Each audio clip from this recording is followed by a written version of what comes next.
Use site comments to easily leave feedback while you review your website. Not only do site comments save you time, they also make feedback more clear and easier to understand. Let's see how it works. Add a comment. You can add comments to any element on your website. To add a comment, click the plus icon on the right panel. Then click on an element and type your comment. You can also upload an image to your comment.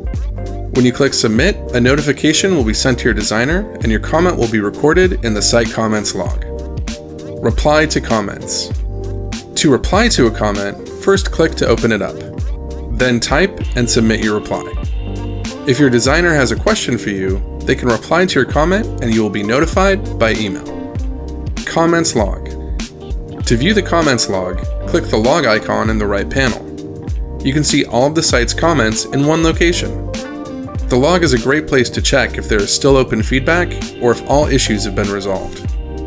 Use the search bar to look for a specific comment, or use the drop-down to filter between open or resolved comments. If you want to see a comment in context, just click on it to scroll to the comments location on your website. Finally, a site can look busy when it has lots of comments.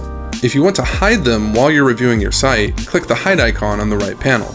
Click it again to unhide.